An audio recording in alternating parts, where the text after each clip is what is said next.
Buenos días, ¿cómo amanecen?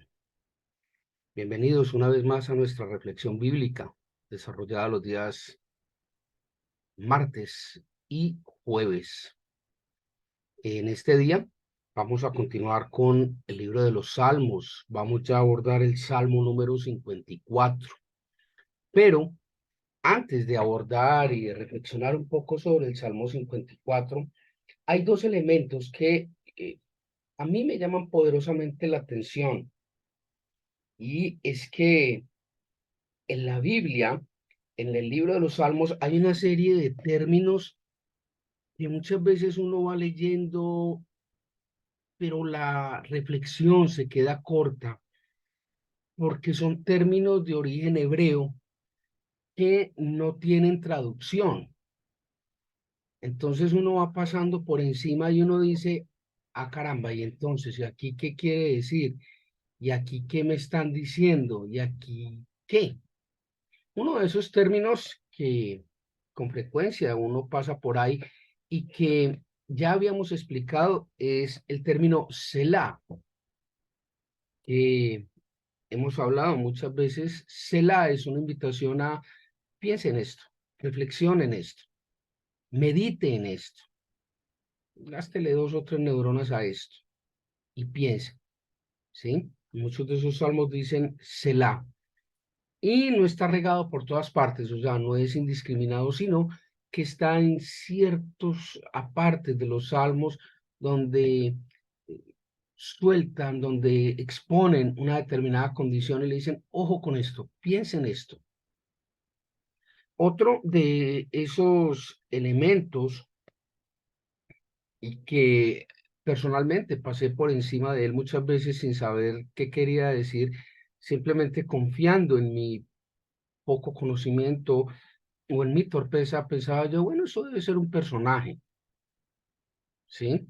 Debe ser algo así como el compañero de David o el sirviente de David. Y ese término es masquil. En muchos de los salmos hemos leído y dice, eh, como lo vamos a leer enseguida, dice masquil de David. ¿Quién será masquil? ¿Mm?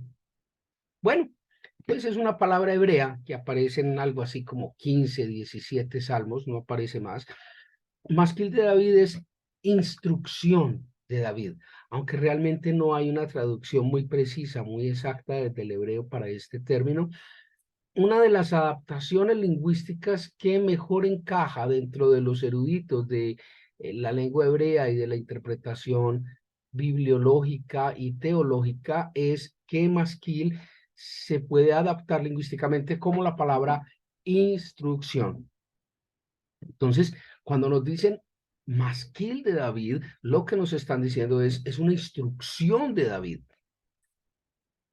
es una recomendación, es una directriz que nos está dando David para aplicar este salmo. ¿Me hago entender? Esa, número uno. Y número dos, aquella que para mí es muy importante, que es fundamental, es oremos antes de reflexionar. Padre, queremos darte gracias por este día, en este tiempo y lugar.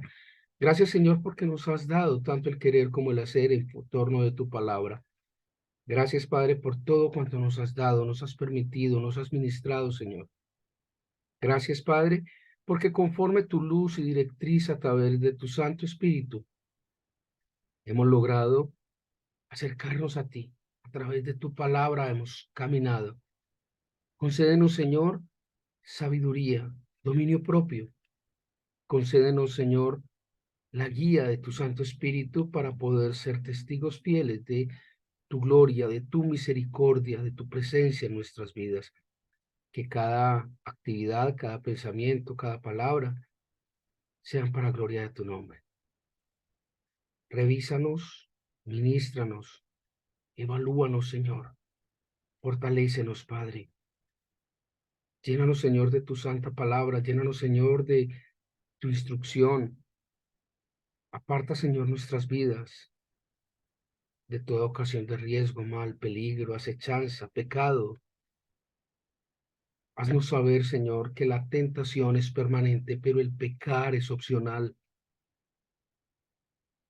Libéranos, Señor, de malos pensamientos, de pensar mal sobre los demás. Libéranos de juzgar a los demás. Libéranos, Padre, de hacer juicios ligeros, aún contra nosotros mismos, Padre. Bendice, Señor, la vida de quienes nos aman y a quienes hemos amado.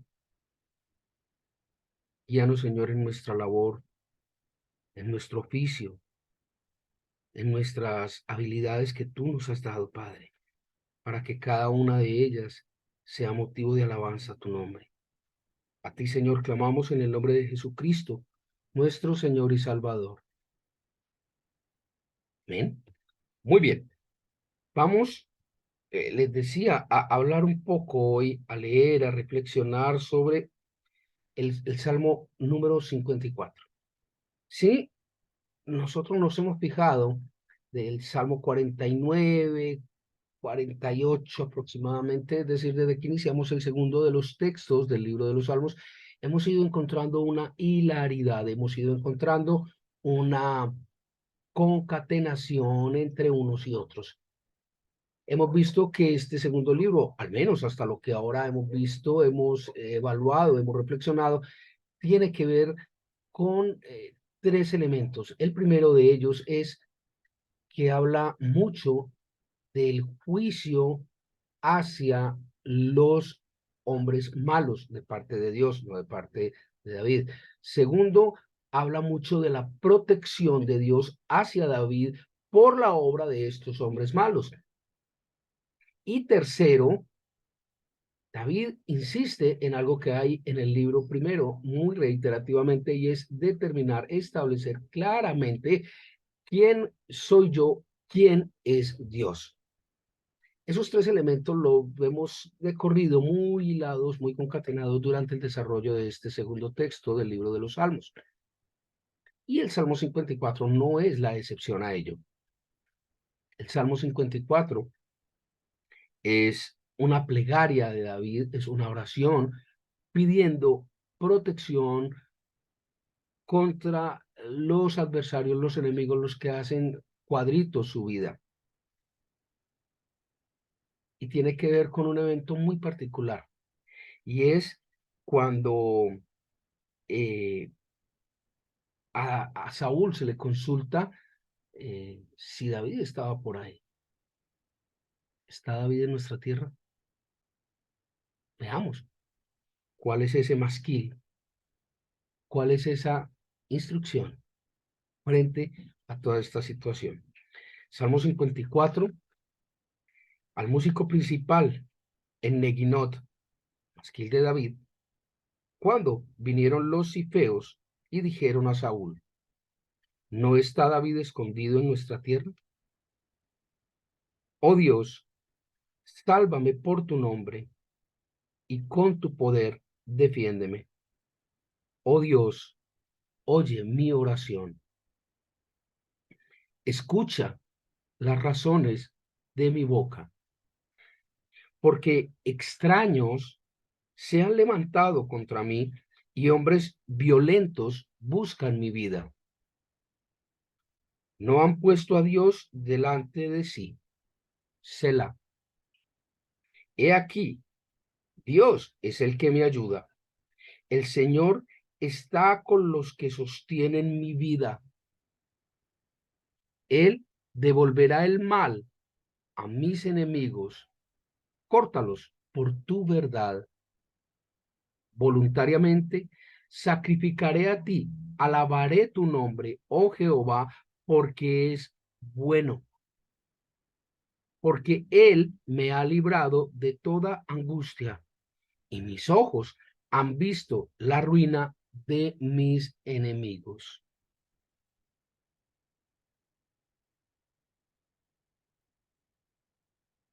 Tremendo. Ahí sí, como decían las abuelas cuando le preparaban a uno almuerzo. Mijito, poquito, pero sustancioso. Así está este Salmo 54. Cortico, pero denso. Tiene un montón de cosas allí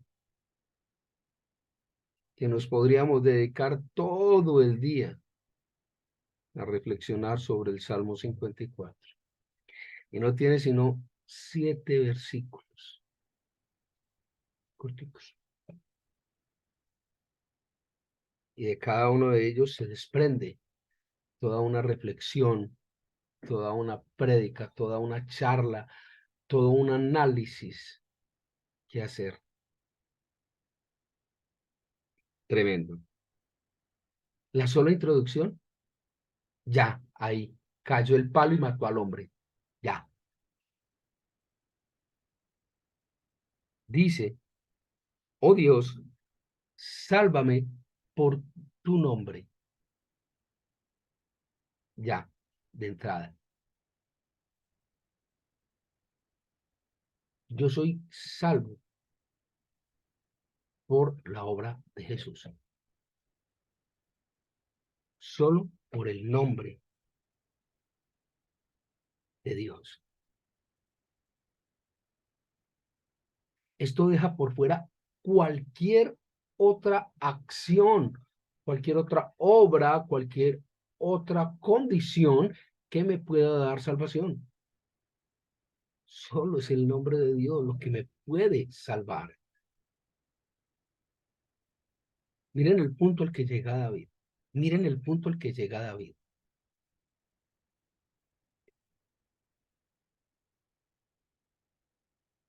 Y así empieza el salmo.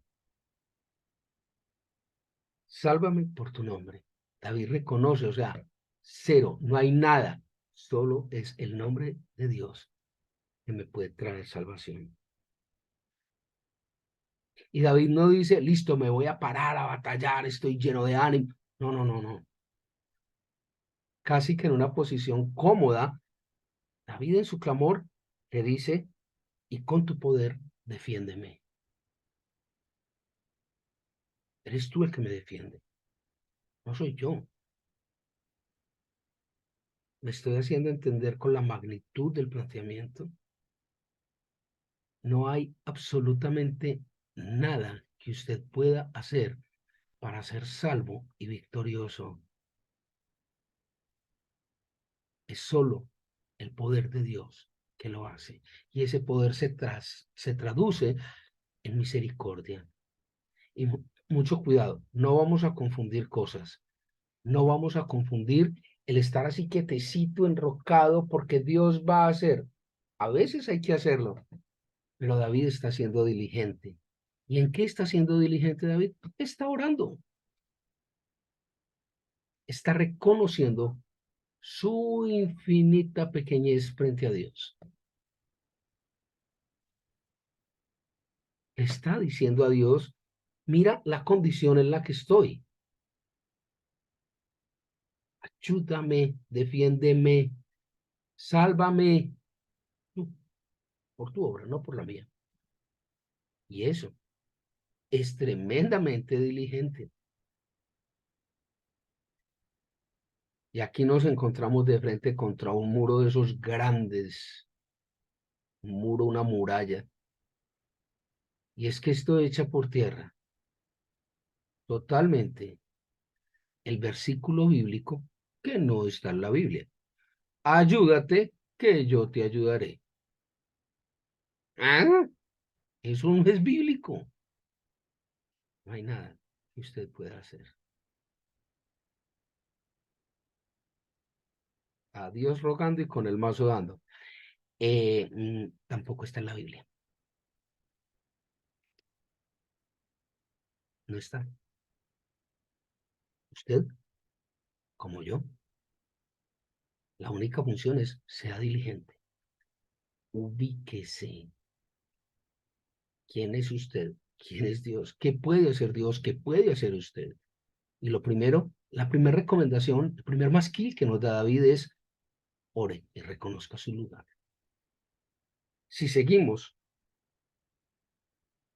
en el versículo 2, David insiste, oh Dios, oye mi oración. Oye, David no está diciendo lo que algunas congregaciones enseñan, contrario a la doctrina bíblica. David no está diciendo, decreto que voy a triunfar. Yo declaro en el nombre de Dios que voy a hacer triunfar. ¿Eh? No, allá no lo dice eso. Decreto, declaro, ¿qué cosa?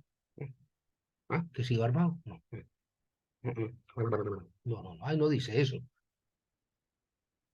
Ahí no dice eso. Decreto, este man que está creyendo. Declaro, que pasan. No, señor. Ore. Ore reconociendo que usted nada puede si no es por la infinita misericordia de Dios. No, es que hay que saber pedir. Oh, sí, el libro de Santiago dice que hay que saber pedir. Pero saber pedir no es ordenar, no es decretar, no es declarar, no es darle el masquil a Dios. Dios me da la instrucción a mí, no yo a Dios. Hágase tu voluntad conforme mi deseo. ¿Ah? Está loquísimo, loquísimo está. Totalmente desajustada. Mire lo que David le está enseñando, por Dios. Mire, escucha las razones de mi boca. Yo te estoy clamando, yo estoy orando. Escucha, oye, Señor, mi oración. Lo que tantas veces hemos dicho, ore, ore, ore.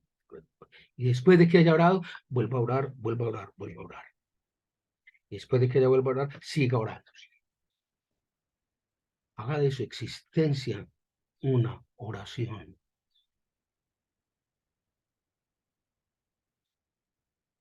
Ser hijos de Dios no quiere decir que Dios va a hacer lo que le pidamos. Lo que la Biblia dice es, deleítate en el Señor y Él concederá las peticiones de tu corazón. Pero antes de conceder las peticiones de tu corazón, hay que deleitarse en Él. No es al revés. No es que porque yo tenga el título de Dios, o el título de hijo de Dios, o el título de heredero de Dios, ya estoy facultado para exigir lo que quiero. Ya estoy en potestad de pedir lo que quiera porque la Biblia dice que Dios me dará lo que yo pida. Sí, la Biblia dice eso, pero antecitos dice que tengo que poner a Dios primero que cualquier cosa. También dice, antes de eso, que primeramente debo buscar el reino de Dios y su justicia y todo lo demás será añadido. La Biblia dice, pedir y se os dará, pero conforme a la voluntad de Dios. ¿Dónde está la otra parte? ¿Por qué no lo repiten los demás? Porque no les conviene. Por eso no lo hacen. Dice aquí, porque extraños se han levantado contra mí. ¿Quién es el extraño? El que no es mi hermano. ¿Quién no es mi hermano? El que no es hijo de Dios. En otras palabras, lo que el Salmo nos está diciendo es que las personas que no conocen a Dios, no conocen de Dios, no aceptan la verdad y la realidad de Dios, la palabra, la Biblia, no aceptan la obra de Cristo, esas personas son extrañas para Dios. Recuerde, ¿quién sois? No os conozco, dice la Biblia. En tu nombre hicimos aquello, no los conozco. Ojo, no todo el que dice Señor, Señor, entrará al reino de los cielos. Extraños se han levantado contra mí. Una vez más, pasa lo que planteaba David en el Salmo anterior, número 53. Dos grupos. ¿Recuerdan? Bueno, si no lo recuerda, tal vez no lo ha visto. Si no lo ha visto, les recomiendo que vaya y lo busque ahí en YouTube sobre el Salmo 53. Una vez más, David clasifica. Hay unos extraños, no son de la familia, no son de la casa, no son de Dios.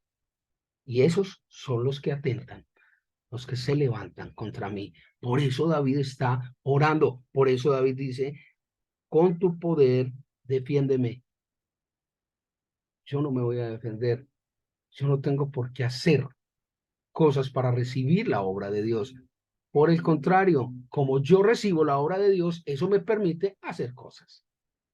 ¿Ve el orden? Contrario a las matemáticas, aquí el orden de los factores sí altera el producto. Claro. ¿Comprende la hilaridad de las cosas? Ve lo profundo, lo trascendente que es este salmo. Les decía, cortico, pero sustancioso. He aquí Dios es el que me ayuda. ¿De dónde viene su ayuda? ¿Quién es su fortaleza? ¿Quién es el que le permite que ocurran, que se hagan cosas en su vida? Es Dios, es Dios.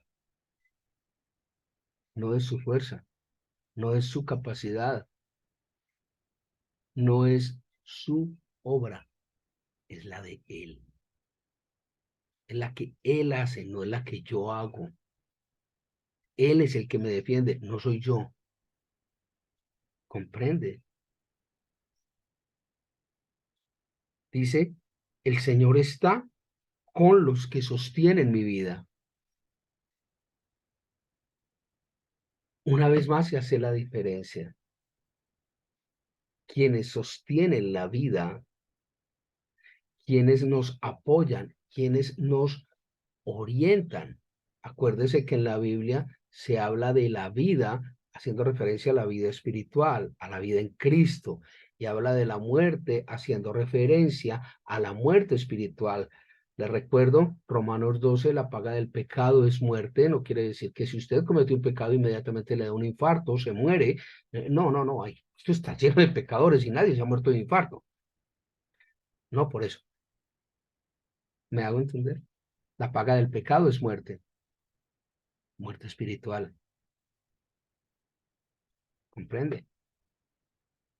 Y una vez más, Dios dice, los que están conmigo, los que sostienen la vida, Dios está con ellos.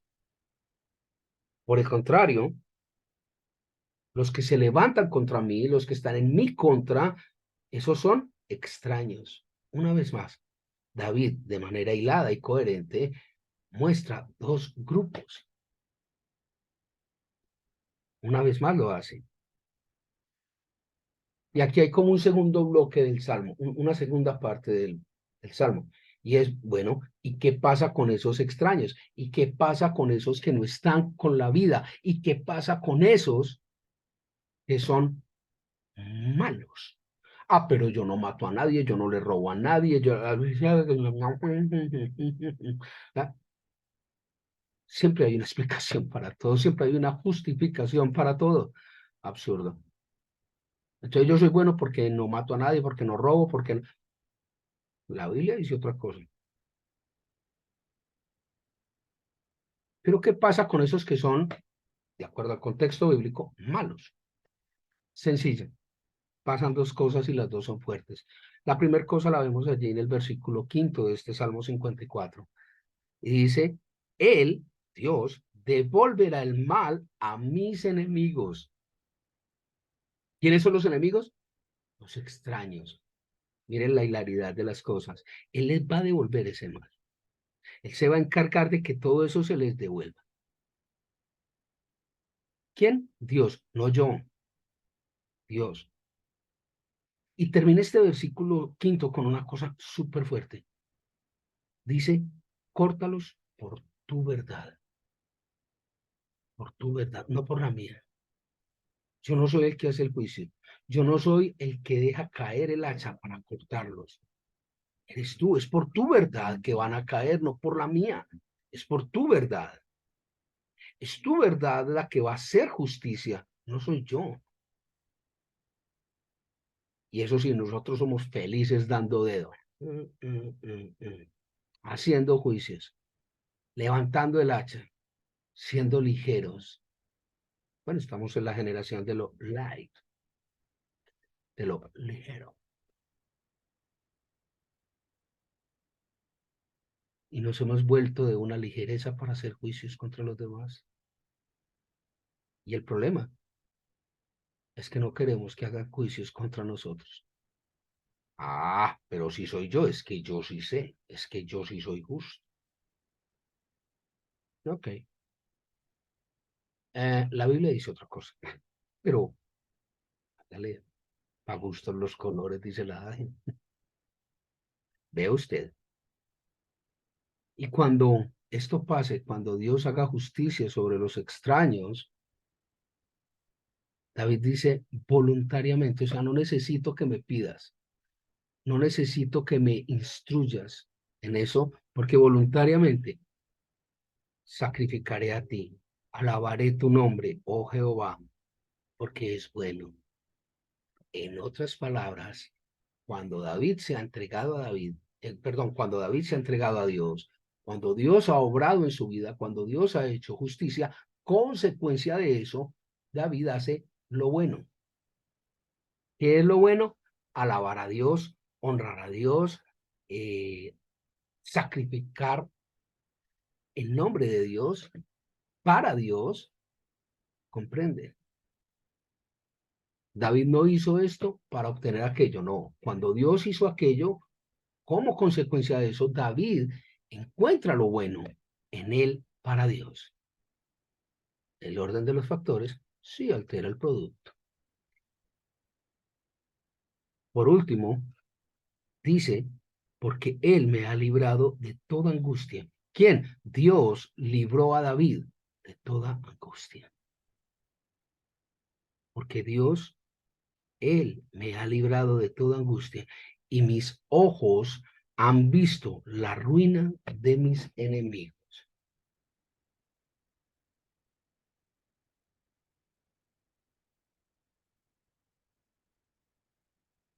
Cuando este salmo habla de que mis ojos han visto la ruina de mis enemigos,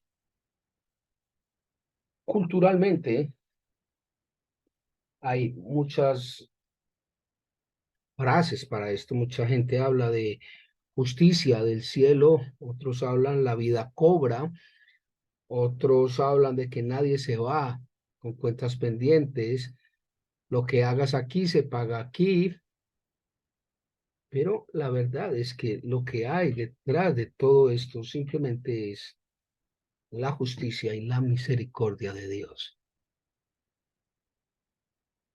Pero para que usted vea y disfrute de la justicia de Dios, para que sus ojos vean la justicia de Dios, es fundamental que usted le dé a Dios el lugar de Dios y usted asuma su lugar. ¿Comprende? Es vital que usted tenga claridad de que en sus manos no hay nada, que usted no tiene el control de nada y que no hay nada que usted pueda hacer ni para salvarse, ni para hacer justicia. El ser humano es injusto y malo por naturaleza. No sea usted extraño a los ojos de Dios.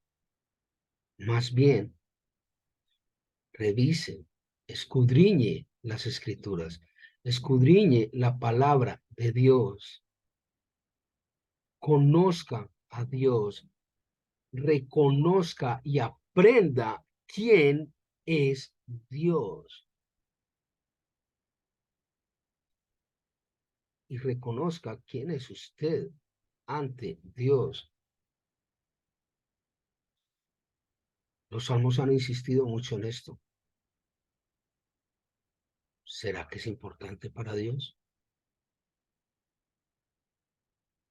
Cuando el piedra suena es porque río lleva. Bueno, algo así. Selah, piense en esto.